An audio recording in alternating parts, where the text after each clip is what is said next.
ആരും ജയിലിൽ പോയില്ല. അതെന്റെ വാക്കാ. ആ വാക്ക് പാലിക്കാൻ സാധിച്ചില്ലേ പിന്നെ ഞാൻ ജീവിച്ചിരിക്കില്ല. ഞാൻ വെറും ഒരു സാധാരണക്കാരനാണ്. എന്റെ ഭാര്യയും മക്കളും അടങ്ങുന്ന ഒരു കൊച്ചു ലോകം, അതാണ് എന്റെ കുടുംബം. അതിനപ്പുറത്തേക്കൊരു ലോകം ഞാൻ സ്വപ്നം പോലും കണ്ടിട്ടില്ല. ആ സ്വകാര്യതയിലേക്ക് ക്ഷണിക്കപ്പെടാതെ ഒരു അതിഥി വന്നു. ഞങ്ങളുടെ കുടുംബം ശിഥിലമാക്കാൻ കെൽപ്പുള്ള ഒരു അതിഥി.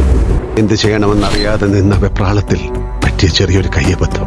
ഇനി ഒരിക്കലും തിരിച്ചു വരില്ല എന്ന ഉറപ്പോടെ എന്നേക്കുമായി ആ അതിഥിയെ ഞങ്ങൾ മടക്കി അയച്ചു. എല്ലാവർക്കും എന്ന പോലെ എനിക്കും എന്റെ കുടുംബം വലുതാണ്. അത് തകരാതിരിക്കാൻ ഞാൻ എന്തും ചെയ്യും. അവിടെ എന്റെ മുന്നിൽ ശരികൾ മാത്രമേ ഉള്ളൂ. സത്യത്തിൽ നമ്മൾ അയാളെ അല്ല നിരീക്ഷിച്ചുകൊണ്ടിരിക്കുന്നത്, അയാൾ നമ്മളെ.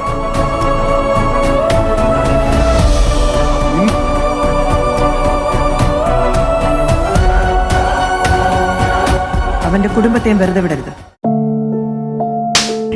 ഇവിടെ എന്താണ് സംഭവിക്കുന്നതെന്ന് എനിക്ക് മനസ്സിലാവുന്നില്ല. ജനിച്ചപ്പം മുതൽ തുടങ്ങിയതാണ് എന്റെ ഈ യുദ്ധം. ഒരൊറ്റൊരെണ്ണത്തിന് വെറുതെ വിടല ഞാൻ. ഇയാളാണൊരു കില്ലാടിയാ. ചുമ്മാതാണോ പോലീസുകാർ പോലും ചൊല്ലു പറഞ്ഞത്? ആസ് പെർ DNA റിപ്പോർട്ട് ഈ skeleton വരേണ്ടതല്ല.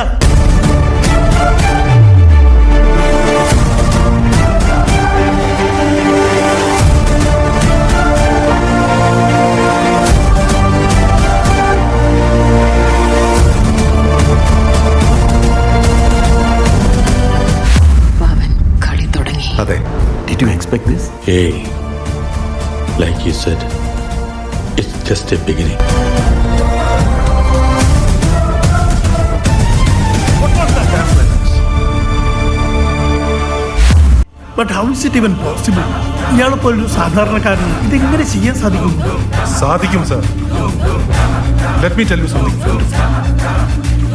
That man is a classic criminal and is scot free. George കുട്ടി ആളൊരു കുറുക്കന്. പോലീസിന്റെ രീതികൾ മുൻകൂട്ടി കണ്ട് കളിക്കുന്ന ഒരാളാണല്ലോ അയാൾ. അപ്പോ പോലീസുകാരും അയാളുടെ ഒരു ഫാനാണ്.